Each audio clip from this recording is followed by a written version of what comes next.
আসসালামু আলাইকুম ক্লাস 7 এর ছোট্ট ভাইয়াপুরা সবাইকে স্বাগত জানাচ্ছি। আমি মোহাম্মদ শাহিন শেখ, পড়ালেখা করছি ঢাকা ইউনিভার্সিটিতে। তো আজকের এই ক্লাসটা অ্যাকচুয়ালি হওয়ার কথা ছিল না। মেইনলি হচ্ছে তোমরা সেদিন আমাকে বারবার জিজ্ঞেস করতেছিলে স্যার ক্লাস 7 এর লাইভটা কখন হবে। অ্যাকচুয়ালি আমাকে যে ক্লাস 7 এর লাইভ শিডিউলটা দেওয়া ছিল এটা আমি জানতাম না, আমি কোনো কারণে ভুলে গেছিলাম। আমি হচ্ছে ক্লাস 8 এর শিডিউলটা লাইভটা নিয়ে চলে গেছিলাম আর কি। সো এটা মিস করছি। তো এখন এমন একটা অবস্থানে চলে আসছি যে এখানে লাইভ নেওয়ার মতো কোনো শিডিউল আর ফাঁকা নেই। মানে প্রত্যেকটা অবস্থানে কি যে সব জায়গায় লাইভ, ওই সব জায়গা হচ্ছে কেউ না কেউ লাইভ আছে টাইম। সো আমার টাইম লাইভ নেওয়ার মতো টাইম নেই। তো আমি ক্লাসটা রেকর্ড করতেছি, রেকর্ড করে তোমাদেরকে দিয়ে দেবো ইনশাল্লাহ। সো তোমরা যেখান থেকে লাইভ দেখো নর্মালি ওখানেই এই আপলোড পাবা, এটা ফেসবুক পেজ এবং হচ্ছে ইউটিউবে, দুই জায়গায় তোমরা এটা পাবা। ওকে, আচ্ছা। তো আমরা মেইনলি এই চ্যাপ্টারে, এটা চ্যাপ্টার না অ্যাকচুয়ালি, তোমাদের যে দুইটা চ্যাপ্টার শেষ করানো হয়েছে সেই দুইটা চ্যাপ্টারে টোটাল এমসিকিউ প্লাস হচ্ছে শর্ট কোশ্চেনগুলো, সেগুলো আমরা আলোচনা করব। এবং এটা আরেকটা বিষয় হচ্ছে এখানে কিন্তু প্রত্যেকটা কোশ্চেনের আনসার দিয়ে দেওয়া। সো আই থিঙ্ক এই জিনিসটা আমার জন্য একটু ওয়ার্ড, কারণ হচ্ছে আমি যদি তোমার আনসারটা দেখেই নেই তাহলে আমি তোমাকে এক্সপ্লেইন করবো কীভাবে, এই পয়েন্টগুলো আমি কীভাবে এক্সপ্লেইন করবো, এটা একটু ওয়ার্ড বিষয়। বাট নাথিং টু ডু, আমার এটা মেনে নিয়েই এখানে চলতে হবে, বুঝতে পারছো? কারণ এটা হচ্ছে এত শর্ট টাইমে এটা ম্যানেজ করা হয়েছে যে যেটা এই কোশ্চেনগুলো আলাদা করে তৈরি করে আসলে আবার প্রোভাইড করে স্লাইড তৈরি করে তোমাদেরকে প্রোভাইড করার মতো সময় যথেষ্ট ছিল না, সেই জন্য এভাবে করা। আচ্ছা যাই হোক, ওটা একই কথা, আনসার তো প্রয়োজন ছিল এমনিতেও। তো এখন আমরা শুরু করি তোমাদের প্রথম এবং দ্বিতীয় চ্যাপ্টার, এই দুইটা চ্যাপ্টার আমরা মেনলি এখানে আলোচনা করব। প্রথমটা দেখো, বিজনেস উইক হলো। বিজনেস উইক কিসের নাম? বিজনেস উইক ছিল একটা ম্যাগাজিনের নাম, একটা ম্যাগাজিনের নাম, যেটা একটা খুবই ওয়েল নাম ম্যাগাজিন। আচ্ছা, বিজনেস উইক একটা ম্যাগাজিনের নাম। মানুষ কম্পিউটারের মধ্যে পার্থক্য কোথায়? কম্পিউটার হচ্ছে নিজে নিজে চিন্তা করতে পারে না, কম্পিউটার নিজে নিজে চিন্তা করতে পারে না। ধরো কোনো একটা প্রবলেম ফেস করছে সে, তুমি নর্মালি তোমার চিন্তা করো, তুমি যদি রাস্তা দিয়ে হেঁটে যাচ্ছ, দেখবা তুমি রাস্তার সামনে একটা ভাঙা কোনো জায়গা আছে, অবশ্যই তুমি রাস্তা ওই ভাঙা জায়গাটা এড়াই অন্য দিক দিয়ে যাবা। কীভাবে তুমি যাবা? কারণ তোমার ব্রেইন তোমাকে বলছে যে এই রাস্তা এইদিকে ভাঙা, তুমি এদিকে গেলে হয়তো বা প্রবলেমে পড়তে পারো, একটু ঘুরে যাও, তাই না? অর্থাৎ instant problem and instant solution. তো এইটা তুমি মানুষ তুমি করতে পারবা, বাট এটা কিন্তু একটা কম্পিউটার করতে পারবে না। কম্পিউটার কোনো একটা কাজ করতেছে, কোনো একটা প্রবলেম হলে ও নিজের থেকে সলিউশনটা বের করতে পারবে না, কারণ ওর মধ্যে ওই চিন্তাটা নাই, বুঝতে পারছো? চিন্তা করতে পারে না। হয়তোবা তোমার থেকে অনেক বেশি কিছু করতে পারবে, বাট ও তোমার মতো চিন্তা করতে পারবে না। সো এইখান থেকে আলাদা, চিন্তার দিক থেকে আলাদা। ওকে, বাংলাদেশ প্রথম কত সালে কাজবিহীন ভর্তি প্রক্রিয়া শুরু হয়? মানে এটা কিন্তু শুরু করছিল, দেখো, কাগজবিহীন ভর্তি পরীক্ষা কোথায় শুরু হয়েছিল? সাস্ট শাহজালাল বিজ্ঞান ও প্রযুক্তি বিশ্ববিদ্যালয় 2009 সালে। সেখান থেকে কিন্তু এখনো পর্যন্ত কন্টিনিউয়াসলি চলতেছে এবং এটা আরও আপডেট হচ্ছে দিন দিন। মানে এটা মেনলি বিশ্ববিদ্যালয় থেকে শুরু হয়, এখন স্কুল কলেজ সব জায়গায় আস্তে আস্তে এটা ছড়াই যাচ্ছে। কাগজবিহীন ভর্তি মানে কোনো প্রকার পেপার দরকার হবে না, অনলাইন বেসড সব কিছু। ওকে, আচ্ছা, বাংলাদেশ অনলাইন ভর্তি উদ্বোধন কবে হয়? এই যে উপরেটা 2009 আর এখানে হচ্ছে 21 আগস্ট 2009, মানে একই জিনিস, জাস্ট এখানে তোমার ডেটটা দিয়ে দেওয়া। ওকে, আচ্ছা, বাংলাদেশ ভোট গ্রহণের ক্ষেত্রে কোন যন্ত্রটি ব্যবহার করা হচ্ছে? ভোট গ্রহণের ক্ষেত্রে কি? EVM, electro voting machine. এই যে দেখো, ইলেকট্রনিক ভোটিং মেশিন, ইভিএম যেটাকে বলে, ইভিএম। যদি আমি এখানে একটু লিখে দেই তোমাদের হয়তো বুঝতে আরো সহজ হবে। আচ্ছা, কই সেটা? ইভিএম, এটা হচ্ছে ইভিএম, ইলেকট্রনিক ভোটিং মেশিন। ওকে, আচ্ছা, ভার্চুয়াল অফিসের ধারণা নিয়ে প্রথম কখন আলোচনা হয়? 1983 সালে, যেটা মেনলি ইউকে এবং আমেরিকাতে এটা আলোচনা হচ্ছিল, বুঝতে পারছো? তারা চিন্তা ভাবনা করতেছিল যে একজন ব্যক্তি অফিসে যখন কাজ করতে আসে তখন অফিসে আসা যাওয়া এবং এই সব মিলিয়ে তার অনেক টায়ার্ডনেস কাজ করে, প্লাস সে পরিবারকে যথেষ্ট টাইম দিতে পারে না। বাট এর পরিবর্তে যদি এমন কিছু তৈরি করা যায় যেখান থেকে সে বাসায় বসে পরিবারকেও টাইম দিচ্ছে এবং অফিসের কাজগুলোও করতেছে, ফলে তার লাইফটা সে এনজয় করতে পারবে এবং সাথে সাথে অফিসের কাজগুলো সে ফ্রুটফুলি কমপ্লিট করতে পারবে, বুঝতে পারছো? তো সব মিলিয়ে সে এটা কি বলে, সেখান থেকে 1983 সাল থেকে এই ধারণাটা আস্তে আস্তে আস্তে আস্তে ডেভেলপ হইতে হইতে এখন অনেক পর্যায়ে চলে গেছে। এখন অনেক অফিস, ম্যাক্সিমাম অফিস যেগুলো নতুন করে ডেভেলপ হচ্ছে, ম্যাক্সিমাম অফিস ভার্চুয়াল হয়ে গেছে। মানে অফিস কোনো আউটলেট নাই, অফিসে যাওয়া লাগে না, বাসায় বসে সব কাজ করা লাগে। ওকে, আচ্ছা, সশরীরে কেউ অফিসে নেই কিন্তু কাজকর্ম চলছে, এরূপ অফিসের নাম ভার্চুয়াল অফিস। আগেরটা যে আনসারটা ছিল, ভার্চুয়াল অফিসের উদাহরণ কোনটি? Call centre virtual office. Okay, কি হইল?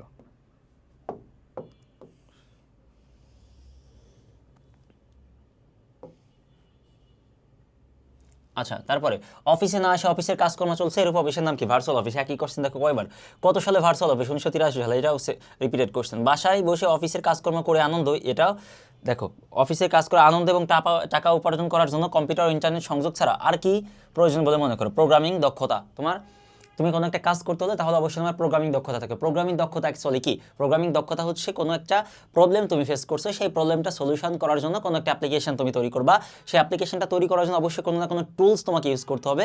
সেই টুলসটা ইউজের যে দক্ষতা সেটাই হচ্ছে তোমার প্রোগ্রামিং দক্ষতা। মনে করো তুমি একটা প্রোগ্রামিং ল্যাঙ্গুয়েজ যেমন পাইথন অথবা HTML অথবা CSS বা জাভাস্ক্রিপ্ট বা যে কোনো কিছু তুমি এটা কাজ জানো, এটা একটা প্রোগ্রামিং দক্ষতা। ওকে, প্রোগ্রামিং দক্ষতা হিসেবে পরিচিত। আচ্ছা,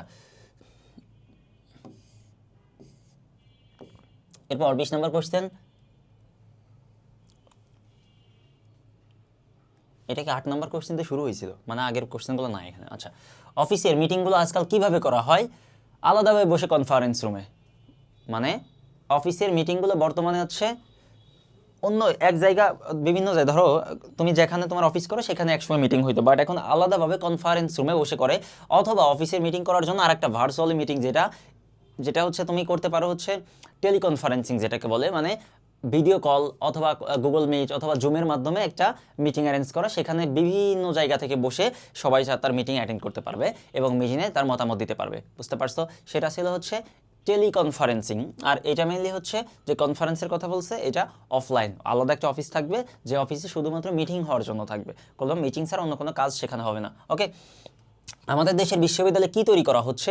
ই ক্লাসরুম। ই ক্লাসরুম বলতে তোমার আর বিশ্ববিদ্যালয়ে ক্লাস করার জন্য ক্লাসে যাইতে হবে না, তুমি তোমার বাসায় বসে, তুমি তোমার হলে বসে বিশ্ববিদ্যালয়ে ক্লাস করতে পারবা। মানে তোমার ল্যাপটপটা খুলবা, স্যার ক্লাস নিচ্ছে স্মার্ট বোর্ডে, তুমি জাস্ট হচ্ছে ওখানে অ্যাটেন্ড করো, তোমার কোশ্চেন থাকলে ওখানে কোশ্চেন সাবমিট করো, স্যার আনসার দিবে। ওকে, যেমনটাই যে এখন হচ্ছে, তুমি কিন্তু আমার ক্লাসটা হয়তোবা দূর থেকে কোনো জায়গা থেকে, বাংলাদেশের বিভিন্ন প্রান্ত থেকে হয়তো দেখবা, তাই না? এখন তুমি কি আমার কাছে উপস্থিত আছো? অবশ্যই নাই, তুমি দূর থেকে দেখতেছো এবং তুমি এই ভিডিওর নিচে কমেন্ট করবা বা তোমার যে মতামত সে মতামতটা জানাবা। তো সেখান থেকে আমি কিন্তু আমার মতামতটা আবার উল্টা তোমাকে জানাইতে পারি। ওকে, আচ্ছা, তো এইটাই হচ্ছে ই ক্লাসরুম। চালকবিহীন বিমানকে কি বলা হয়? ড্রোন। ড্রোনে কিন্তু কোনো চালক থাকে না। এই যে যুদ্ধের ক্ষেত্রে যে ড্রোন ইউজ করে না, ড্রোন আর বিমান দেখবা দুইটা অনেকটা একই রকম দেখতে, বাট একটাকে ড্রোন বলা হচ্ছে আর একটাকে বিমান বলা হচ্ছে। এই দুইটার কারণ হচ্ছে ড্রোনে কোনো চালক থাকে না, বাট বিমানে একজন পাইলট থাকে। ওকে, আচ্ছা, ই কার্ড কয়ভাবে পাঠানো যায়? দুইভাবে।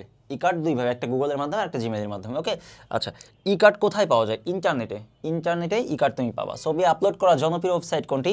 গুগল পিকাসা। এই গুগল পিকাসাতেও ই কার্ড পাঠানো যায়। ওকে, আচ্ছা, গুগল পিকাসা, এখানে হচ্ছে ই কার্ড আপলোড করতে হয়। এখানে ছবি আপলোড করলে কি হবে? মনে করো তুমি কোনো একটা প্রোগ্রামে অনেক বেশি ছবি তুলছো, এখন চাইতেছো তোমার যতগুলা ফ্যামিলি মেম্বার ফ্রেন্ড আছে সবার সাথে ছবিটা তুমি শেয়ার করবা, ছবিগুলো শেয়ার করবা। এখন তুমি এখানে আপলোড করে দিতে পারো, গুগল পিকাসা এখানে আপলোড করে দিতে পারো, তোমার যত ফ্যামিলি মেম্বার আছে সবাই ওটা পেয়ে যাবে। ওখান থেকে ইজিলি কোনো প্রকার রেজুলেশন কমবে না, কিছুই কমবে না, ওই ছবিগুলো তারা হুবহু পেয়ে যাবে। আচ্ছা, ভিডিও শেয়ারিংয়ের জন্য কোন সাইটটি সবচেয়ে জনপ্রিয়? ইউটিউব। ভিডিওর জন্য ইউটিউব, এবং তথ্য আদান প্রদান, দেন হচ্ছে মতামত জানানো, স্ট্যাটাস দেওয়া, সেজন্য ফেসবুক। ওকে, ফেসবুকে মনের ভাব প্রকাশ করাকে কি বলা হয়? স্ট্যাটাস। মাত্র বলে ফেলছি এই যে মনের ভাব প্রকাশ করার জন্য যেটা করা হয় সেটাকে বলা হয় স্ট্যাটাস। তুমি একটা পোস্ট দাও না, অ্যাকচুয়ালি ওটা কিন্তু কোনো পোস্ট না, ওটা আছে একটা স্ট্যাটাস। ওকে, মনে রাখবা। পোস্ট কিসের জন্য? ইনস্টাগ্রামে যেটা দাও ওটা হচ্ছে পোস্ট, টুইটারে যেটা দাও ওটা হচ্ছে পোস্ট, বুঝতে পারছো? বাট ফেসবুকে যেটা দাও ওটা পোস্ট না, ওটাকে বলা হয় স্ট্যাটাস। আচ্ছা, ফেসবুকে মনের ভাব প্রকাশ করাকে স্ট্যাটাস বলে। উইকিপিডিয়া কি?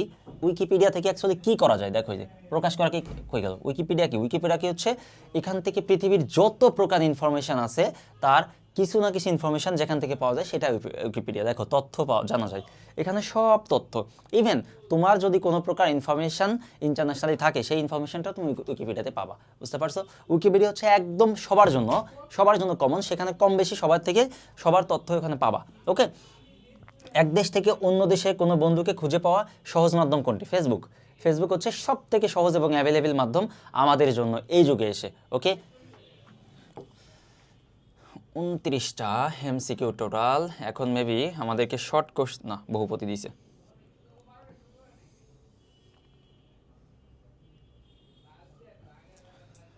আচ্ছা ভাইয়া, অনেক।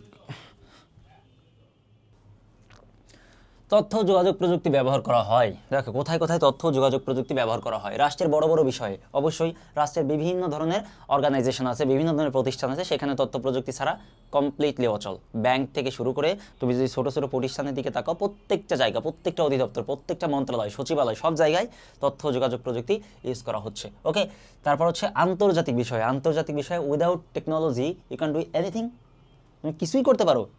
তথ্য প্রযুক্তি ছাড়া না। এই যে প্রযুক্তি আছে বলেই আমেরিকাতে কি হচ্ছে, ইরান ইসরায়েল যে যুদ্ধের নিউজ তুমি প্রতি মুহূর্তে জানতে পারতেছো, দিস ইজ দ্য ফসল, প্রত্যেকটা বিষয় হচ্ছে কিসের? প্রযুক্তির। This is the result of প্রযুক্তি, টেকনোলজি। ওকে, আচ্ছা। তারপর রাকিন তথ্য প্রযুক্তি ব্যবহার করতে পারবে ব্যক্তিগত যোগাযোগে। আচ্ছা, এখানে 3 চাই, এখানে 1 2 3 সাধারণ মানুষের জীবনেও কিন্তু তথ্য প্রযুক্তি ইউজ করতে, তোমার জীবনে করতেছো না?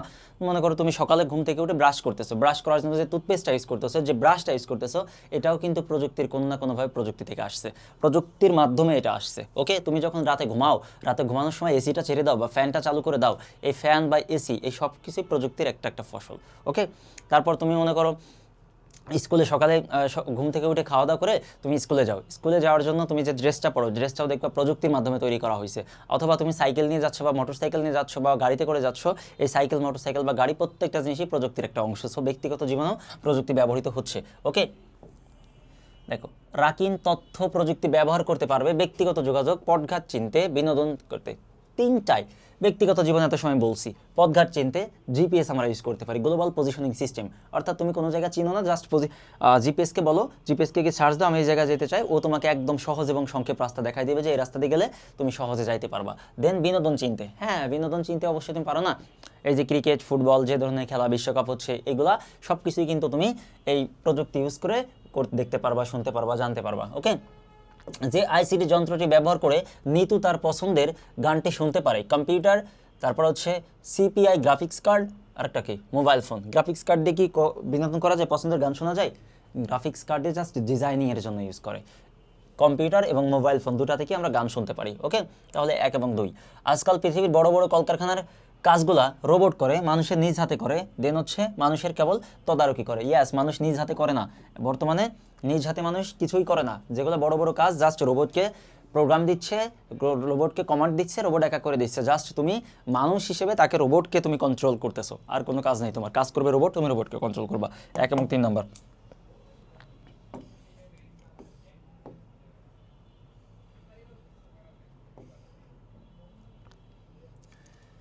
এই ক্লাসরুমের বৈশিষ্ট্য হলো একজন শিক্ষক তার ক্লাসরুমে পড়াবেন। একজন শিক্ষক তার ক্লাসরুমে পড়াবেন, কিন্তু এখানে লেখাটা আসলে বোঝা যাচ্ছে না, এটা ক্লাসরুমে হবে। ওকে, ক্লাসরুমে পড়াবেন, 1 নম্বরটা সঠিক। একজন ছাত্র নির্দিষ্ট স্থানে বসে পড়বে না, নির্দিষ্ট স্থানে না, সে চাইলে তার বাসায় যে কোনো জায়গায় বসে পড়তে পারে, সে চাইলে তার স্কুলে গিয়ে পড়তে পারে, সে চাইলে তার বন্ধুর বাসায় গিয়ে পড়তে পারে, যে কোনো জায়গায় সে গিয়ে পড়তে পারে। ওকে, তার মানে 2 নম্বরটা সঠিক না, সারা দেশে অসংখ্য মানুষ একসাথে পড়বে। ইয়াস, এখানে এই যে আমার ভিডিওটা তুমি 1 জন 2 জন বা 4 জন দেখবে না, এটা সারা দেশে যত মানুষ ইচ্ছা তত মানুষ এটা দেখতে পারবে। ওকে, আচ্ছা, তার 1 নম্বর এবং 3 নম্বরটা সঠিক। আচ্ছা, এখানে বলছে রুমি নাকি রুবমি, যাই হোক, এটা স্পেলিং মিস্টেক আছে কোনো একটা কারণে, যে কোনো একটা নাম আর কি। রুমি একটি বিদেশি কোম্পানিতে চাকরি করে। চাচাতো বোনের বিয়েতে যোগ দিতে সে খুলনা এসেছে, কিন্তু দিনের বেশিরভাগ সময় সে তার ল্যাপটপে বসে কাজ করে। মানে সে বিদেশে একটা কোম্পানিতে কাজ করে, কিন্তু ছুটিতে আসার পরও তার বাসায় বসে কাজ করতে হচ্ছে, দেশে আসার পরও। এটা তাহলে কি করতেছে, সে ভার্চুয়াল অফিসে জয়েন করছে। ওকে, আচ্ছা, এই যে রুমি কোন ধরনের অফিসে কাজ করে, ভার্চুয়াল অফিস, যেটা বলে ফেলছি, কারণ তার অফিসে যাওয়া লাগতেছে না, সে খুলনায় বসে বিদেশি অফিসের কাজ করতেছে। This is the virtual office. Okay, উক্ত প্রতিষ্ঠানে কাজ করার মধ্য দিয়ে রুমির চরিত্রে যে বৈশিষ্ট্যগুলো ফুটে উঠেছে, সে স্বাধীন মনের অধিকারী, কারণ সে মন চাইলে সে অফিসে যাইতে পারে, সে মন চাইলে বাসায় বসে কাজ করতে পারে, সে মন চাইলে বিয়েতে জয়েন করে সেখানে বসে কাজ করতে পারে। This is completely depend on him, বুঝতে পারছো? আচ্ছা, সে কি বলে, রুমিকে মাফিক জীবনে বিশ্বাসী।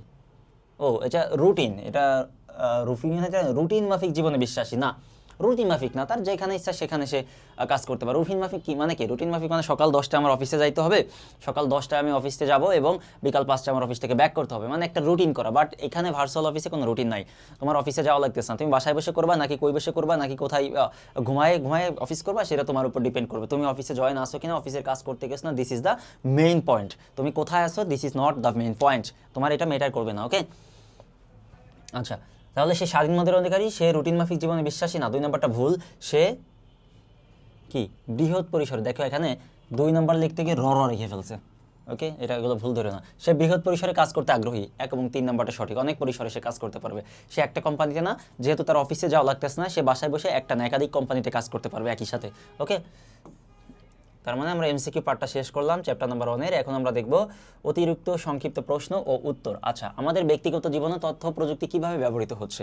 আমি এর আগে একটু আগে বলে ফেলছি যে তথ্য প্রযুক্তি জীবনে আমাদের ব্যক্তিগত জীবনে কোথায় কোথায় লাগতেছে।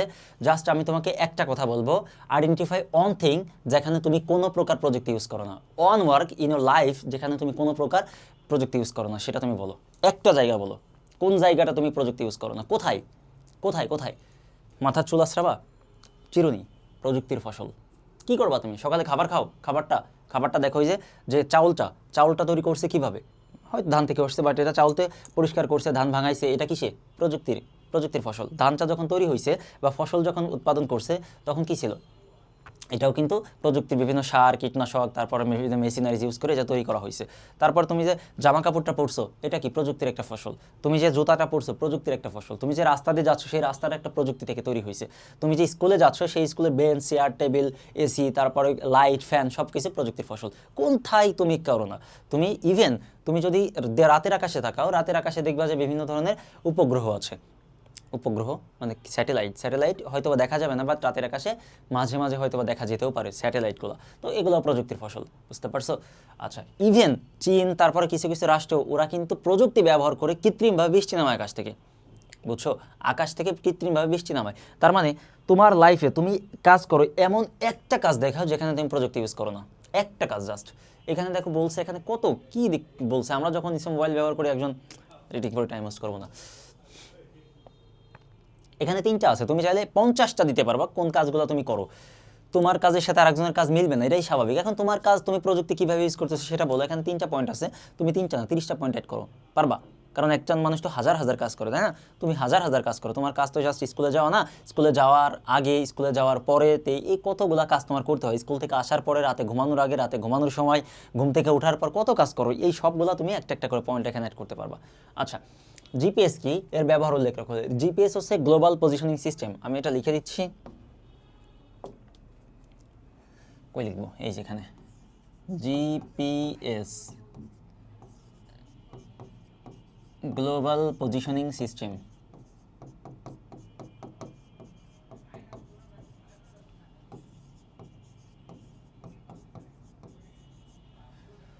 গ্লোবাল পজিশনিং সিস্টেম মানে আন্তর্জাতিকভাবে তুমি যদি কোনো জায়গার, শুধু বাংলাদেশ না, তুমি চাইলে কোনো দেশের, এমনকি সমুদ্রের মাঝে কোনো একটা দ্বীপ সম্পর্কে তুমি জানতে চাচ্ছ, you can search it in GPS by using GPS global positioning system. মানে তুমি সমুদ্রের মাঝে একটা দ্বীপ দেখবা, জাস্ট ম্যাপে যাও, সেখানে বলো এই দ্বীপটার নাম লিখো, দেখবা যে ও তোমাকে ডিটেলস দেখাই দিচ্ছে যে কোন দিক দিয়ে ওইখানে যেতে হবে, সেটা কোথায় আছে, কোন মহাদেশের পাশে কোথায় আছে, এ টু জেড সব কিছু দেখাই দিবে। তাহলে গ্লোবাল পজিশনিং সিস্টেমটা কি? এটা হচ্ছে লোকেশন জানার জন্য, একটা জায়গা থেকে অন্য জায়গা যাওয়ার জন্য কোন রাস্তাটা সেফেস্ট, কোন রাস্তাটা সব থেকে সহজভাবে যাওয়া যাবে, কোন রাস্তায় খরচ কম হবে, এ টু জেড ও সব কিছু ডিটেলস দিবে। দেখো, জিপিএস হচ্ছে তথ্য প্রযুক্তির একটি উদাহরণ। এই উপকরণটি ব্যবহার করে আমরা পৃথিবীর যে কোনো জায়গার অবস্থান বের করতে পারি। পটগাট না চিনলে মানুষ কেমন করে? রিডিং পর টাইম ওয়েস্ট করবো না। আচ্ছা, ইবুক রিডার ও ই চিকিৎসা কেন্দ্র বলতে কি বোঝায়? ইবুক রিডার বলতে বোঝায়, ইবুক কি? ইবুক মানে হচ্ছে ইলেকট্রনিক বুক। অর্থাৎ তোমার আস্তে আস্তে এটা হয়ে যাবে, তুমি এই যে বই, ব্যাগের মধ্যে এতগুলো বই নিয়ে এরকম কাঁধে ডল করতে করতে স্কুলে যাও, তাই না? আচ্ছা, বাট একটা সময় আসবে, অলরেডি চলে আসছে, অনেক স্কুল যেগুলো ইন্টারন্যাশনাল, মানে যেসব স্কুল কলেজ ইউনিভার্সিটিতে, এগুলোতে কিন্তু এখন আর ব্যাগ নিয়ে, বই নিয়ে, কাঁধে নিয়ে যায় না। সব কিছুই হচ্ছে একটা কম্পিউটার বা একটা ল্যাপটপ নিয়ে যায়, ল্যাপটপের ভিতরে এ টু জেড সব কিছু হচ্ছে। নোট করবে ল্যাপটপ, মানে খাতার কাজটা করবে ল্যাপটপে, বইয়ের কাজটা করবে ল্যাপটপে, ইভেন তোমার কলম, সেটাও ল্যাপটপের ভিতরে। ওকে, মানে এ টু জেড যা কিছু করা দরকার একজন স্টুডেন্টের, যা কিছু করা দরকার ক্লাসের জন্য, সব কিছুই ল্যাপটপের ভিতরে হবে। এটা হচ্ছে ই ক্লাসরুমের একটা, ক্লাসরুম না, একটু সিস্টেম আর কি, যাই হোক ইলেকট্রনিক সিস্টেম। এখন এই যে ইবুক রিডার কি? ইবুক রিডার হচ্ছে যে বইটা তুমি পড়বা অনলাইন থেকে, একটা বই তোমার, মনে করো তোমার এই যে আইসিটি বইটা, এই আইসিটি বইটা তোমার প্রতিদিন নিয়ে যাইতে হয়, বাট তুমি এখন নিবা না। তুমি হচ্ছে জাস্ট তোমার মোবাইলটা নিয়ে যাবা অথবা ল্যাপটপটা নিয়ে যাবা, সেখান থেকে অনলাইনে সার্চ করবা যে আইসিটি ক্লাস 7 বুক, ওইটা দেখবা যে তোমার এনসিটিভির বইটা চলে আসবে, ওখান থেকে জাস্ট এক ক্লিকে বইটা ওপেন করবা। এই যে বইটা ওপেন করতেছো, এই বইটার নাম হচ্ছে ইবুক। আর এই ইবুকটা ওপেন করার পর, ওপেন যে হচ্ছে, এই ওপেন হইতে যে সাহায্য করতেছে সে হচ্ছে ইবুক রিডার। বুঝতে পারছো? রিডারের কাজ হচ্ছে ইবুকটাকে ওপেন করে তোমার সামনে দেখানো, বই যেমন খুলে দেখানো, ইবুক রিডারের কাজ হচ্ছে ইবুকটাকে খোলা, বুঝতে পারছো? ইবুকটা খুলে তোমার সামনে দেওয়া এবং তুমি পেজ বাই পেজ পড়তে পারবা। ওকে, এটা হচ্ছে ইবুক রিডারের কাজ। আচ্ছা, তো ইবুক রিডার সম্পর্কে হয়তো বা বলে ফেলছি যে শিক্ষাক্ষেত্রে, এটা হচ্ছে শিক্ষাক্ষেত্রে তথ্য ও যোগাযোগ প্রযুক্তির একটি বিশেষ অবদান। ইবুক রিডার ব্যবহার করে বই পড়া যায়। একটি ইবুক রিডারে কয়েক হাজার বই সংরক্ষণ করা যায়, তাই শিক্ষার্থীরা তাদের পাঠ্য বই ছাড়া আরও অনেক বই সংরক্ষণ করতে পারবে। বুঝতে পারছো? মানে একটি ইবুক রিডার নামক একটা অ্যাপ্লিকেশন তোমার কাছে থাকলে তুমি এখানে কয়েক হাজার বই ওইটার মধ্যে সংরক্ষণ করে ওপেন করতে পারবে একটা করে। তোমার স্কুলের জন্য 10টা 12টা বই এনাফ, বাট তুমি কয়েক হাজার বই কি বাকি বইগুলো তুমি তোমার অন্যান্য বই, ধরো অন্যান্য ক্লাসের সাহিত্য বা গল্পের বইগুলো তুমি ওখানে অ্যাড করতে পারবা। ওকে, তারপরে হচ্ছে ই চিকিৎসা কেন্দ্র। ই চিকিৎসা কেন্দ্র মানে হচ্ছে যেখানে তোমার চিকিৎসা নিতে হলে আর তোমার হসপিটালে যেতে হবে না। চিকিৎসা নেওয়ার জন্য হসপিটালে যাবে। এই ই চিকিৎসা কেন্দ্র হলো এমন একটি ওয়েবসাইট ঠিকানা যেখানে বিশেষজ্ঞ ডাক্তারদের নামের লিস্ট এবং তাদের চেম্বারের ঠিকানা থাকে। যে কোনো স্বাস্থ্য সমস্যায় সঠিক সমস্যা পেতে আমরা এই চিকিৎসা কেন্দ্রে যোগাযোগ করলে সঠিক পরামর্শ পেতে পারি। এই চিকিৎসা কেন্দ্র মানে এখানে বিষয়টা হচ্ছে একটা ওয়েবসাইট থাকবে, ওয়েবসাইটে ডক্টরের সব ডিটেলস থাকবে, কোন ডক্টর কোন ধরনের চিকিৎসা দেন, কোন ডক্টরের চেম্বার কোথায়, সে অ্যাকচুয়ালি কি জাস্ট আমি ফোন কল দিলে আমার সমস্যাটা যে দিয়ে আমাকে প্রেসক্রিপশন দিতে পারবে কিনা, এ টু যে ডিটেলস আছে, জাস্ট ওখানে যাও। ওই যে ওয়েবসাইটটা ওটাকে ই চিকিৎসা কেন্দ্র বলে, ওয়েবসাইটটার নাম ই চিকিৎসা কেন্দ্র। ওই ওয়েবসাইটে যাবা, দেন ডাক্তারটা সিলেক্ট করবা, সিলেক্ট করে ডাক্তারকে কল দিয়ে বলতে পারবা যে আমার এই প্রবলেম, ডাক্তার তোমাকে প্রেসক্রিপশন দিয়ে দিবে। বুঝছো? তারপর কি কাগজবিহীন অফিস কাকে বলে? এই অফিসের সুবিধাগুলো। কাগজবিহীন অফিস মানে হচ্ছে ধরো এই যে এইটা একটা এডটেক, এই এডটেকে তো তোমরা কত স্টুডেন্ট ভর্তি হও, তাই না? এখানে তোমাদেরকে তোমাদের এই যে ডিটেলস, তোমরা কোন কোর্সটা কোথায় পড়বা বা তোমাদেরকে কোন কোর্সটা দেওয়া হবে, দেন তোমরা কতজন ভর্তি হয়েছো, কয় টাকা পে করছো, কত টাকা তোমাদের ডিউ আছে, এই সব কিছু কিন্তু একটা লিস্ট করে রাখতে হয়। আমি চাইলে কিন্তু খাতায় লিস্ট করে রাখতে পারি, তাই না? আমি খাতায় এটাকে লিস্ট করে রাখতে পারি, একটা আমার নোটবুক আছে, সেই নোটবুক আমি লিস্ট করে রাখতে পারি। বাট নোটবুকটা যে কোনো সময় হারাই যাইতে পারে এবং নোটবুকটা আপডেট করা অনেক ঝামেলা। অথবা মনে করো এর দুইটা অফিস আছে, এখানে একটা, অন্য জায়গায় আরেকটা অফিস আছে, তো এই অফিসে তুমি নোটবুকে নোট করে রাখলা, ওই আর এক অফিসে যারা আছে তারা এটা জানতে পারবে না যে এই অফিসে কী নোট করা আছে বা কী নোট করতেছে। বাট তুমি যদি এই খাতায় নোট না করে তুমি যদি কোনো একটা ডেটাবেজ আছে, কোনো একটা ডেটাবেজ বা কোনো একটা সফটওয়্যার এটা ইউজ করে তুমি যদি ওখানে তথ্য সংরক্ষণ করো, প্রতি মুহূর্তে তুমি তথ্য আপডেট করতে পারবা, তথ্য হারায় যাওয়ার কোনো সম্ভাবনা নাই, তথ্যটা দীর্ঘদিন কোনো প্রকার রিস্ক ছাড়া রাখতে পারবা। ইভেন সবথেকে বড় সুবিধা হচ্ছে তুমি একটা কম্পিউটারে যদি তথ্যটা ইনপুট করো, এই প্রতিষ্ঠানের যতগুলা কম্পিউটার আছে প্রত্যেকটা কম্পিউটারে তারা সংযোগ পাওয়া যাবে, তথ্যটা পেয়ে যাবে যে এই স্টুডেন্ট এত টাকা দিচ্ছে বা এত টাকা বাকি আছে, এই কোর্সটা পাইছে, এই কোর্সটা তাকে দেওয়া হবে, অনেক কিছু সব কিছু পেয়ে যাবে। বুঝতে পারছো? এটা হচ্ছে কাগজবিহীন অফিস, যে অফিসে কাগজের পরিবর্তে সব কিছুই কী করা হয়, কম্পিউটার বেসড করা হয়, তাকে বলা হয় কাগজবিহীন অফিস। এই অফিসের সুবিধাগুলো কি? এই কাগজে কিছু লেখা লাগে না, কাগজে খরচ বেঁচে যায়। দেন কাগজ তৈরিতে গাছ থেকে কাগজ তৈরি করার জন্য গাছ কাটা হয়, এই গাছগুলো আর কাটা হচ্ছে না, যেহেতু কাগজই দরকার নেই, তাহলে গাছ কেন কাটবো? কাগজে লেখার কালি টানার জন্য ব্যবহৃত হয়। দেখো, কাগজে লিখতে তো কালি প্রয়োজন হয়, কিন্তু এটার জন্য কোনো কালি লাগবে না, তুমি তো কম্পিউটার দিয়ে লিখতেছো, কোনো কালির প্রয়োজন আছে? No need. আচ্ছা, আমরা মনে হয় চ্যাপ্টার নাম্বার 1 শেষ করতে পারছি, এখন আমরা দেখব চ্যাপ্টার নাম্বার 2।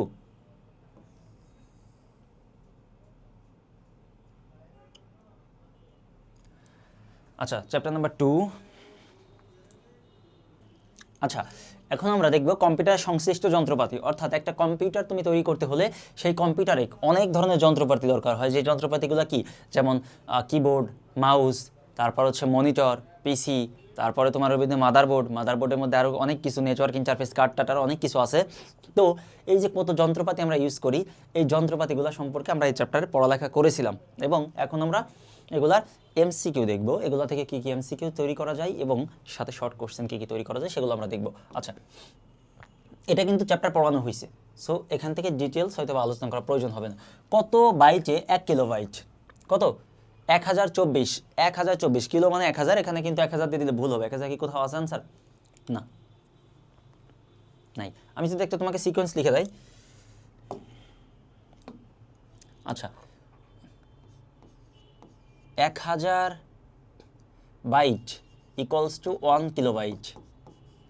সরি, 1000 কেন দিলাম? হাই রে,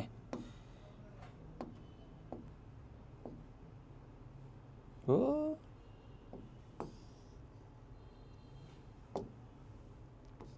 1024 byte equals to 1 kilobyte KB, যেটাকে আবার 1024 কিলোবাইট ইকুয়ালস টু 1 MB মানে megabyte, then 1024 megabyte equals to 1 GB, যেটাকে আমরা গিগাবাইট বলি। ওকে, দেন 1024 গিগাবাইট হচ্ছে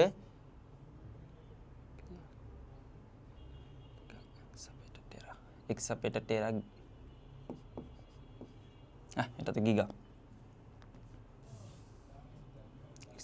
টেরা 1024 গিগাবাইট ইকুয়ালস টু 1 টেরাবাইট। এই পর্যন্ত জানলেই হচ্ছে টেরাবাইট, বুঝতে পারছো? এখন কোনটা কার থেকে কত বেরিয়ে হয়েছে দেখো, কত বাইটে 1 কিলোবাইট, 1024 আনসারটা আছে। 5 কিলোবাইট ইকুয়ালস টু কত বিট, 5 কিলোবাইট ইকুয়ালস টু কত বিট। আচ্ছা, এটা একটু ক্যালকুলেশন, এটা অবশ্যই ক্যালকুলেশন করতে হবে। 5 কিলোবাইট হচ্ছে 5 ইন্টু, কি হলো দেখো 5 কিলোবাইট, তাহলে 5 ইন্টু 1 কিলোবাইট, 1 কিলোবাইট কেবি। আচ্ছা, দেন 5 ইন্টু 1 কেবি, এখান থেকে বলছে বিট, বুঝতে পারছো? তাহলে আমি কিলোবাইট থেকে আগে কিলো থেকে আগে বাইটে আসি। কিলোবাইট সমান কি 1024 বাইট, 1024, তাহলে এটা কি হলো 5 ইন্টু 1024 বাইট হলো। বাইট থেকে এখন যদি তুমি বিটে যেতে চাও তাহলে আবার 1 বাইট ইকুয়ালস টু 8 বিট, তাহলে 5 ইন্টু 1024 ইন্টু 8, এত বাইট। 5 ইন্টু 1024 ইন্টু 8, তাহলে টোটাল হচ্ছে কত, এত। এটা হচ্ছে টোটাল বিট, কারণ 1 byte equals to 8 bit. Calculator কি নষ্ট নাকি? দেখি একটু, 5 ইন্টু 1024 ইন্টু 8 টোটাল, কই এই ক্যালকুলেটর টোটালই খুঁজে পাচ্ছি না।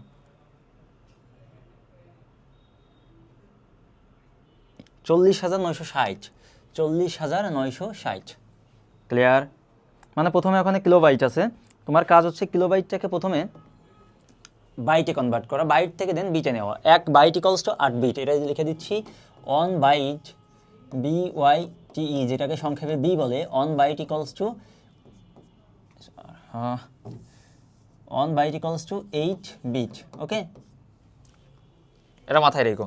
আচ্ছা, কোনটি ছোট আকারের, তার আগে 1 গিগাবাইট সমান কত মেগাবাইট? এই যে দেখো 1 গিগাবাইট সমান কত মেগাবাইট, 1024, বুঝতে পারছো?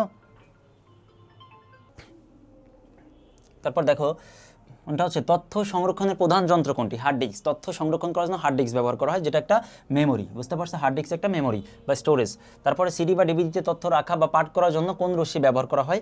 লেজার রশ্মি। সিডি বা ডিভিডি থেকে আলোক রশ্মি যায়, ওটা আলোক তো একটা এক প্রকার লেজার, বুঝতে পারছো? লেজার এক প্রকার আলোক রশ্মি, লেজার রশ্মি ওখানে পাঠ দেওয়া হয়। হার্ড ডিস্কের চাকতিগুলোকে কি বলা হয়? তো কি বলে? এটাকে বলা হয় পক্টার। ওকে, এই যেটা। আচ্ছা, দেন হচ্ছে প্রধান মেমোরির গতি। এখানে কিন্তু বানানটা আসলে এমনভাবে হয়েছে যে তুমি ধরে নিতে পারতেছো না, এরকম বানানটা। তার যেভাবে আছে এভাবে তুমি বুঝে নাও আর কি, যে পক্ষটার। আচ্ছা, প্রধান মেমোরির গতি বেশি, কম, অত্যন্ত বেশি। প্রধান মেমোরির গতি সব থেকে বেশি থাকে। এটা যদি গতি বেশি না হয় তাহলে তোমার পুরো ডিভাইসটাই স্লো হয়ে যাবে। যত বেশি স্পিড হবে তোমার ডিভাইসটাও স্পিড তত বেশি হবে, ব্যান্ডউইথ তত বেশি হবে। ওকে, দেন বর্তমানে কত ধারণ ক্ষমতা সম্পূর্ণ হার্ড ডিস্ক পাওয়া যায়? কত ধারণ ক্ষমতা? 500 গিগাবাইট থেকে 4 টেরাবাইট পর্যন্ত। Can you imagine it? 4 terabyte মানে বুঝো 4 ইন্টু 1024, 4 ইন্টু 1024 জিবি, তার মানে কি 96, তাহলে 4096 gigabyte. Can you possible it to end up? এটা কখনো শেষ করা পসিবল? মানে তোমার কাছে 10 জিবি দিলে 10 জিবি তুমি শেষ করতে পারো না, বা 100 জিবি দিলে 1000 জিবি দিলে সেটা তুমি শেষ করতে পারো না। 4096 জিবি, এটা পসিবল? মানে অনেক বড় একটা জায়গা, তুমি এটা সারা জীবন ইউজ করতে পারবা। তারপর নিচে কিছু আছে, ও নিচে আছে তো আরো।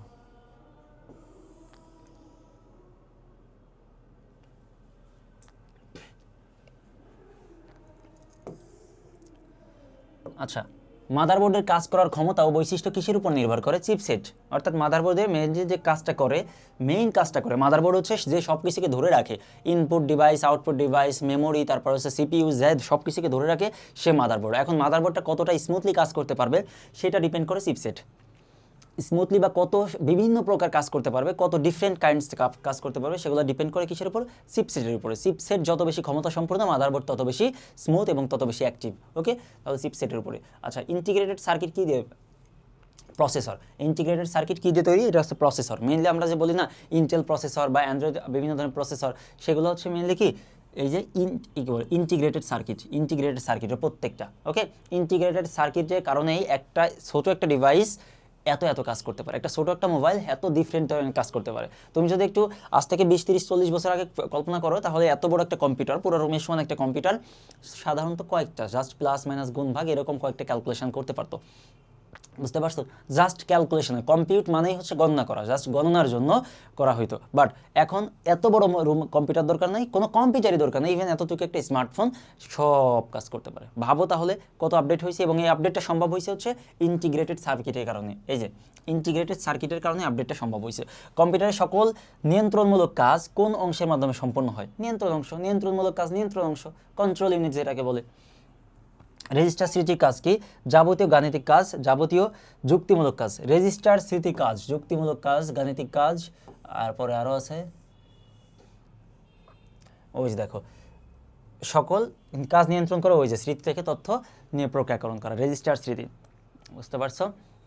এটা হচ্ছে স্মৃতি মানে কি? মেমোরি। মেমোরি থেকে তথ্য নিয়ে প্রসেস করা, মেমোরি থেকে তথ্য নিয়ে প্রসেস করার কাজ। কোন কোম্পানি প্রথম মাইক্রো প্রসেসর উদ্ভাবন করেন? ইন্টেল। ইন্টেল কোম্পানিটা প্রথম মাইক্রো প্রসেসর উদ্ভাবন করে, মানে ছোটো, খুব ছোটো প্রসেসর। আগে ছিল অনেক বড় প্রসেসর, বাট এখন খুব ছোটো প্রসেসর সর্বপ্রথম কারা তৈরি করে? ইন্টেল। এই যে আমাদের ফোনগুলোতে বা ল্যাপটপগুলোতে যেটা পাওয়া যায় সেটা ম্যাক্সিমামই হচ্ছে ইন্টেল। রাইজেনও আছে। আচ্ছা, ইন্টেলের প্রথম মাইক্রো প্রসেসরের নাম কি? 4004। এটা হচ্ছে প্রথম ইসের নাম, মাইক্রো প্রসেসরের নাম। কম্পিউটারের ভাষায় অক্ষর কয়টি? 2টি। কম্পিউটারের ভাষায় অক্ষর 2টি। কী কী বলতে পারবা কেউ? কম্পিউটারের ভাষায় অক্ষর মাত্র 2টি, সেই 2টি হচ্ছে 0 এবং অন। 0 এবং অন, বাইনারি যেটাকে বলে, বাইনারি ডিজিট। আচ্ছা, কম্পিউটার কেবলমাত্র চিনে ওই যে 0 1, দেখো কোথায় আছে, ওই যে 0 1 মাত্র যেটা লিখলাম 0 1, এছাড়া আর কিছু চিনে না। 0 বলতে বুঝে ও লোয়ার ভোল্টেজ, এবং 1 বলতে বুঝে ও হায়ার ভোল্টেজ। এই যে বিদ্যুতের ভোল্টেজ, এই ভোল্টেজ ডিফারেন্সের কারণেই সব কিছু তৈরি করে, পুরো কম্পিউটারটা চলে। বুঝতে পারছো? এগুলো অনেক ডিপ আলোচনা, এগুলো হচ্ছে ইন্টারমিডিয়েটে পড়ালেখা, তোমরা এগুলো না জানলেও চলবে। জাস্ট তোমরা জানো যে কম্পিউটার অ্যাকচুয়ালি কী চিনে, এটা শুধু তুমি জানো। ব্লুটুথ বা ওয়াইফাই প্রযুক্তি হলো তারবিহীন। ব্লুটুথ বা ওয়াইফাই, ওয়াইফাই কি তোমার ফোনের সাথে তার দিয়ে যুক্ত নাকি তার ছাড়া? অবশ্যই তারবিহীন, তারবিহীন। আচ্ছা, দেন হচ্ছে মোবাইল ফোনের পর্দায় ছবি দেখানোর কাজটি কে করে? ছবি দেখানোর কাজটা কি করে? Graphics card. গ্রাফিক্স কার্ডের কাজ হচ্ছে গ্রাফিক্স শো করা, গ্রাফিক্স শো করা। বুঝতে পারছো? গ্রাফিক্স কার্ড হচ্ছে এই কাজটা করে, তোমার মোবাইল ফোন বা টিভি বা তুমি যে কম্পিউটার যেখানে বলো, এটা শো করায় গ্রাফিক্স কার্ড। আচ্ছা, তারপর হচ্ছে সাউন্ড কার্ড ডিজিটাল উপাত্তকে, সাউন্ড কার্ড ডিজিটাল উপাত্তকে অ্যানালগ শব্দে রূপান্তর করে। মানে হচ্ছে এই যে সাউন্ড, আমি কথা বলতেছি, এই যে মাইক্রোফোনের মাধ্যমে কথাটা যাচ্ছে, এখন তোমার কাছে কি এরকম সাউন্ড চিল্লাইতে চিল্লাইতে যাচ্ছে? তোমার কাছে কি হচ্ছে? একটা মাইক্রোওয়েভ বা রেডিওয়েভ সিগন্যাল যাচ্ছে, একটা রেডিওয়েভ সিগন্যাল যাচ্ছে, সেই সিগন্যালটা কি ডিজিটাল নাকি অ্যানালগ? আমি যে কথা বলতেছি এটা একটা ডিজিটাল, আমার যে ভয়েসটা শোনা যায়, যে ভয়েসটা শোনা যাচ্ছে এটা হচ্ছে ডিজিটাল। বাট যখন ভয়েসটা এই যে বাতাসের মাধ্যমে তোমার কাছে যাচ্ছে তখন কিন্তু শোনা যাচ্ছে না, ওইটাকে বলা হয় অ্যানালগ। তার মানে সাউন্ড কার্ডের কাজ হচ্ছে অ্যানালগ শব্দে রূপান্তর করা, শব্দকে অ্যানালগে রূপান্তর করা, এটা সাউন্ড কার্ডের কাজ। কয় ধরনের প্রিন্টার পাওয়া যায়? 3 ধরনের। আচ্ছা,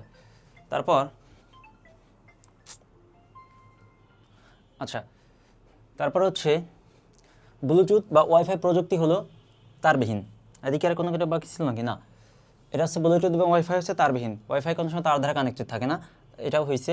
তারপর হচ্ছে কয় ধরনের প্রিন্টার? 3 ধরনের। মাল্টিমিডিয়া কম্পিউটারের অত্যাবশ্যকীয় যন্ত্র কোনটি? স্পিকার। মাল্টিমিডিয়াতে অত্যাবশ্যকীয় এটা মাল্টিমিডিয়া প্রজেক্টর, হেডফোন, মাইক্রোফোন এগুলো দরকার প্রয়োজন নাই। মাল্টিমিডিয়া প্রজেক্টরের দরকার নেই, হেডফোনের দরকার নেই, মাইক্রোফোন থেকে এগুলো থাকলে এডিশনাল, বাট ম্যান্ডেটরি না। আর যদি স্পিকার না থাকে তুমি কোনো সাউন্ড শুনতে পারবে না, স্পিকার একটা ম্যান্ডেটরি পার্ট। ওকে, দেন মাল্টিমিডিয়া প্রজেক্টর কি? মাল্টিমিডিয়া প্রজেক্টর হচ্ছে ইলেকট্রনিক অপটিক্যাল যন্ত্র, অর্থাৎ এটা লাইটের মাধ্যমে তুমি ধরো এই যে মোবাইলে যখন দেখো, ছবি দেখো না, বা মুভি দেখো, ভিডিও দেখো, ওগুলো হচ্ছে ধরো মোবাইলে ফ্ল্যাশ লাইট থেকে পিছন দিয়ে একটা লাইট বের হবে, ওই লাইটটা তুমি দেওয়ালের উপর ধরলে ওইটা দেখবে যে ওখানে মুভি চলতেছে, মানে লাইটটা গিয়ে ওই দেওয়ালের উপর পড়বে এবং দেওয়ালের উপর তুমি সব কিছু দেখতে পাবা, পুরো ভিডিওটা দেখতে পাবা। বুঝতে পারছো? তার মানে কি লাইট যাচ্ছে, আর লাইট মানে হচ্ছে অপটিক্স, এই যে অপটিক্যাল, দেখো অপটিক্যাল মানেই হচ্ছে লাইট। ওকে, আধুনিক প্রজেক্টরগুলো কী ধরনের ইমেজ তৈরি করতে সক্ষম? ত্রিমাত্রিক। প্রজেক্ট হচ্ছে ত্রিমাত্রিক ছবি। ত্রিমাত্রিক মানে কি? একদম বাস্তব মনে হবে, বাস্তব রিয়েল মনে হবে। ওকে, আচ্ছা, এলসিডি প্রজেক্টরগুলো ল্যাম্প কত ঘন্টা ব্যবহারের পর পরিবর্তন করতে হয়? 4 ঘন্টা। 4 ঘন্টা, সরি 4000 ঘন্টা, 4 ঘন্টা বল, 4000 ঘন্টা। আচ্ছা, এরপরে হচ্ছে কম্পিউটারে ইনপুট দিতে যে ডিভাইসগুলো ব্যবহার করবে ইনপুট দেওয়ার জন্য, মানে কম্পিউটারের ভিতরে কোনো তথ্য তুমি দিতে চাও, ওয়েব ক্যাম, কোনো ছবিকে স্ক্যান করে তুমি দিতে চাও, ওয়েব ক্যাম। দেন হচ্ছে মাইক্রোফোন, কোনো তথ্য, এই যে মাইক্রোফোন দিয়ে সাউন্ডটা যাচ্ছে, ইনপুট ডিভাইস। তারপর হচ্ছে মাল্টিমিডিয়া প্রজেক্টর ইনপুট এবং আউটপুট দুইটা হিসেবে কাজ করতে পারে। সো এটা হচ্ছে তিনটাই। তথ্যগুলা লক্ষ্য করো, মাউস একটি ইনপুট ডিভাইস, অবশ্যই মাউস দিয়ে তুমি ক্লিক করে কম্পিউটারকে নির্দেশ দাও, তার মানে একটা ইনপুট ডিভাইস। তারপর মাউসে একটি বাটন এবং একটি কি বলে একই স্ক্রল, স্ক্রল, একটি বাটন থাকে, একটি বা দুইটি বাটন থাকে, যদিও একটি বাটন আর একটা কি বলছে স্ক্রল করা যায়, চক্র। মাউসকে অনেকে পয়েন্টিং ডিভাইসে বলে, মাউসের একটা নাম হচ্ছে পয়েন্টিং, কোনো একটা জায়গায় পয়েন্টিং করে এটাকে নির্দেশ করা, তিনটাই সঠিক এখানে। স্ক্যানারের সাহায্যে কম্পিউটারে করা যায় লেখা স্ক্যান করা, ইনপুট আকারে ছবি প্রেরণ করা, তারপরে কি 3 নাম্বার ডিজিটাল প্রতিলিপি, সবগুলোই করা যায়। দেখো লেখা স্ক্যান করা যায়, স্ক্যান করে লেখাটা তুমি আরেকটা কপি তৈরি করতে পারবা, ইনপুট আকারে ছবি প্রেরণ করা যায়, স্ক্যানার দিয়ে তুমি ওই ইনপুটটা কম্পিউটারে পাঠাতে পারবা। দেন ডিজিটাল প্রতিলিপি তৈরি করা যায়, আরেকটা কপি তৈরি করা যায়, মানে এটা শুধু ধরো সাদা কালো ছিল, সাদা কালোর পরিবর্তে এবার তুমি কালারফুল তৈরি করতে পারবা। ওকে, তো এই তিনটাই করা যায় এখানে। স্ক্যানার যন্ত্র দিয়ে মাহিন যে জিনিসগুলো ডিজিটাল প্রতিলিপি তৈরি করতে পারবে, যে কোনো প্রকার ছবি, বিভিন্ন প্রকার বস্তু, মুদ্রিত বা, এখানেও কিন্তু তিনটাই সঠিক, যে কোনো প্রকার ছবিকে স্ক্যানার দিয়ে প্রিন্ট করতে পারবে বা প্রসেসিং করতে পারবে। বিভিন্ন প্রকার বস্তুর ছবি, কি তুমি মনে করো একটা পাখির ছবি বা কোনো একটা চেয়ারের ছবি, টেবিলের ছবি, এগুলো করতে পারবা। আচ্ছা, দেন মুদ্রিত বা হাতে লেখা ডকুমেন্ট করা যাবে, যে কোনো কিছু করা যাবে। সো স্ক্যানার দিয়ে তুমি এখানে সব কিছু করতে পারবো। আচ্ছা, তো এমসিকিউ পার্টটা কি শেষ হলো? না, আরও আছে। আচ্ছা, OMR বৈশিষ্ট্য। OMR মানে কি? অটোমেটেড কি জানো? OMR, যাই হোক কিছু একটা ভুলে গেছি। OMR এর বৈশিষ্ট্য, ওএম দিয়ে হচ্ছে মেনলি যে পরীক্ষার খাতা চেক করে না, তোমাদেরকে একটা OMR দেয়, যেখান থেকে এমসিকিউ এরকম মার্ক করতে হয়। এমসিকিউ মার্ক করে ওটা জাস্ট কম্পিউটারে স্ক্যানারের কাছে দিয়ে স্ক্যানার স্ক্যান করে বলে দেয় যে কোনটা সঠিক লিখছো আর কোনটা ভুল লিখছো, ওটা হচ্ছে ওর কাজ। এটি একটি আউটপুট ডিভাইস। OMR একটা আউটপুট ডিভাইস, 100% ভুল। OMR হচ্ছে ইনপুট ডিভাইস, যে চেক করে অ্যাকচুয়ালি।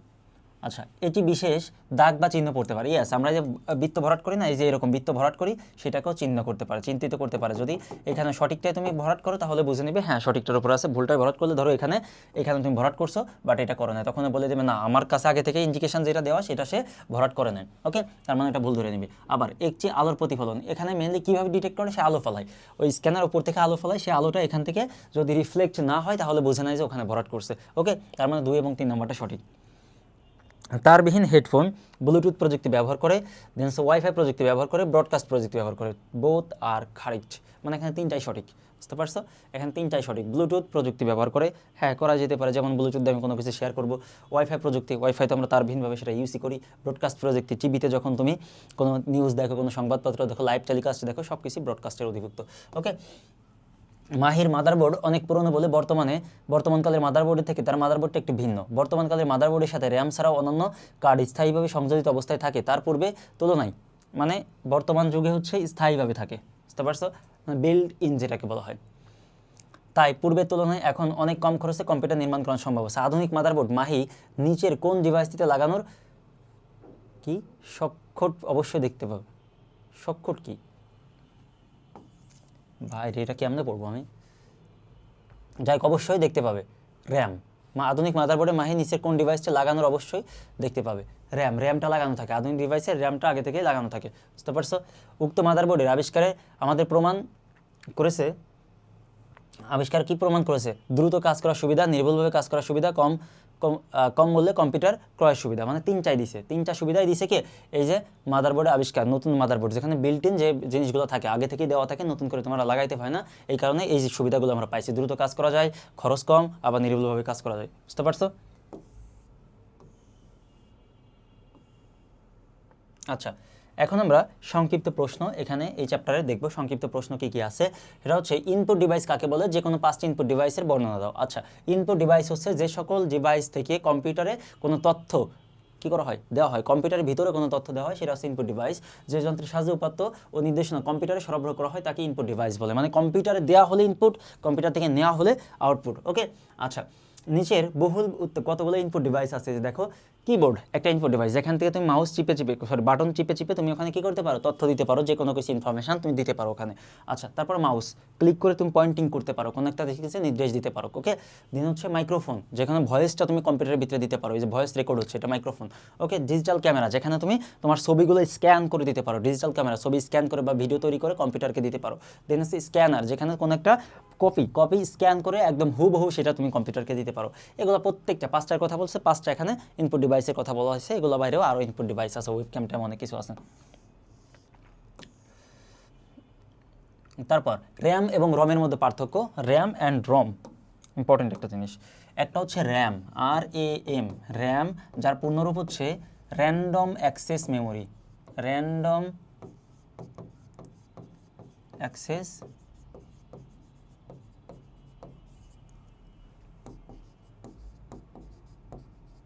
Read only memory.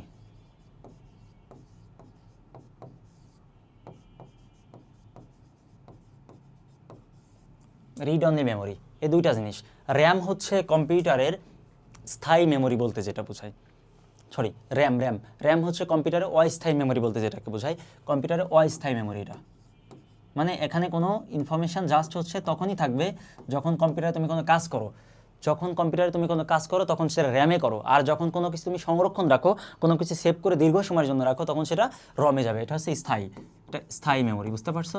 দীর্ঘ সময়ের জন্য কোনো কিছু সেভ করে রাখলে স্থায়ী।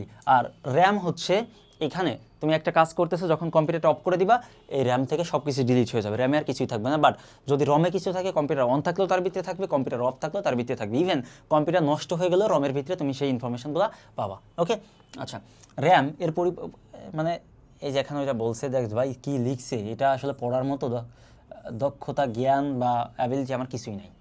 কী লিখছে দেখছো? র্যাম হচ্ছে র্যান্ডম অ্যাক্সেস মেমোরি। কী লিখছে? জ ধ হড় সপ, কী রে রম, এছাড়া পূর্ণরূপ হয়েছে, দেখো সেম কাহিনী করছে, ওই যে পূর্ণরূপ আমি দিয়ে দিছি, ওই দুটো এখানে হবে। আচ্ছা, র্যামের সংরক্ষিত তথ্য খুব সহজে মোছা এবং পরিবর্তন করা যায়। র্যামের সংরক্ষিত তথ্য খুব সহজে মোছা এবং পরিবর্তন করা যায়। কীভাবে? কারণ কম্পিউটারটা অফ করলে চলে যাবে, অথবা তুমি একটা অ্যাপ্লিকেশান ইউজ করতেছো, সেটা কেটে দিয়ে আরেকটা অ্যাপ্লিকেশানে গেলে ওটা ডিলিট হয়ে যাবে র্যাম থেকে। আচ্ছা, বিশেষ ব্যবস্থা ছাড়া রমে সংরক্ষিত তথ্য, মানে রম থেকে ডিলিট করতে হলে ভীষণ একটা প্রসেস আছে, সেই প্রসেস তোমাকে অবশ্যই ফলো করতে হবে। তারপর র্যাম একটা অস্থায়ী মেমোরি, যেটা বলা হয়েছে, আর এটা একটা স্থায়ী মেমোরি। বিদ্যুৎ চলে গেলে এর কোনো ঝামেলা হবে না, কম্পিউটার অফ থাকলেও ওটা ইনফরমেশন থেকে যাবে। প্রসেসর তথ্য প্রক্রিয়াকরণের সময় প্রয়োজন তথ্য র্যামে প্রাথমিকভাবে নিয়ে আসে। অর্থাৎ কোনো কাজ তুমি করতেছো, প্রক্রিয়াকরণ করতেছো, তখন অবশ্যই প্রসেসর কি ওটা র্যামে নিয়ে যাবে। আর রমটা কি, তথ্য প্রক্রিয়াকরণের সময় প্রসেসর রমে কোনো তথ্য জমা রাখতে পারে না, বাট ওটা যখন তুমি স্থায়ীভাবে সেভ রাখতে চাও, তখনই কেবল ওটা রমে যাবে। ওকে, তারপর হচ্ছে র্যামের ধারণ ক্ষমতা যত বেশি হবে, প্রসেসরের কাজের গতি তত বৃদ্ধি পাবে। যেহেতু আমরা প্রসেস করি কিসে, র্যামে, তাহলে র্যামের ধারণ ক্ষমতা যত বেশি হবে, তত স্মুথলি কাজ করতে পারবো। আর র্যাম যদি ছোটো হয়, তাহলে ভারী কোনো ফাইল তুমি ওপেন করতে পারবে না, করলেও কম্পিউটার বা ডিভাইসটি স্লো হয়ে যাবে। ওকে,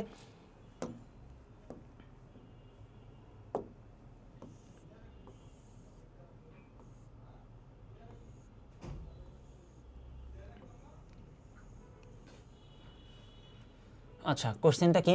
প্রসেসরের ভাষায় ও মানুষের ভাষার পার্থক্য লিখো। প্রসেসরের ভাষা হচ্ছে মেশিনের ভাষা, মানে জিরো এবং অন ছাড়া আর কিছু বুঝে না। প্রসেসর হচ্ছে বাইনারি ছাড়া আর কিছু বুঝে না, জিরো এবং অন ছাড়া। বাট মানুষ যে কোনো কিছুর ভাষা বুঝতে পারে, বুঝতে পারছো? যদি সে ভাষাটা শেষ দক্ষ হয়, তাহলে সব কিছু বুঝতে পারবে। প্রসেসরের ভাষা সহজবোধ্য নয়, মানে প্রসেসর ভাষা তুমি চাইলেই সহজে বুঝতে পারবে না, বাট প্রসেসর বুঝে, জিরো এবং অন অনেক ভালোভাবে বুঝে, বাট তুমি মানুষের ভাষায় সহজবোধ্য। ওকে, আচ্ছা, প্রসেসরের ভাষা বোঝার জন্য প্রোগ্রাম বা সফটওয়্যার প্রয়োজন। মানে এটা বুঝতে হলে কী লিখছে, তোমাকে বাইনারি হাজার হাজার বাইনারি ডিজিট দিল, কী লেখা আছে তুমি বুঝবে না। এটাকে বুঝতে হলে অবশ্যই তোমাকে কম্পাইলার বা ইন্টারপ্রেটার দিয়ে এটাকে ইন্টারপ্রেট করে দেন অ্যাকচুয়ালি কী লেখা আছে সেই লেখাটা পড়তে পারবা। ওকে, তার আগে পড়তে পারবা না। মানুষের ভাষা বোঝার জন্য কোনো সফটওয়্যার প্রয়োজন হয় না। আচ্ছা, প্রসেসরের ভাষা শুধু কম্পিউটার প্রোগ্রামাররা বুঝতে পারে। যারা প্রোগ্রামার আছে তারা দেখলে একটু বুঝতে পারে যে অ্যাকচুয়ালি এখানে এই ভুলটা আসছে বা এই পরিবর্তন করা দরকার বা এখানে এটা নির্দেশ করতেছে, বাট মানুষের ভাষা সবাই বুঝতে পারে। প্রসেসরের ভাষা মানুষের তৈরি, মানুষের ভাষা সময়ের বিবর্তনে প্রাকৃতিকভাবে সৃষ্ট। বুঝতে পারছো? সময়ের বিবর্তনে প্রাকৃতিকভাবে সৃষ্ট হয়েছে মানুষের ভাষাটা। আর কি কোনো কোশ্চেন আছে?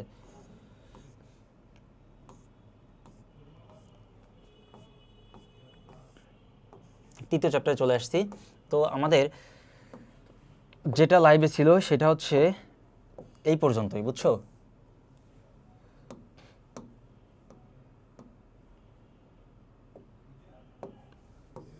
থ্যাংক ইউ দিই তোমাদেরকে।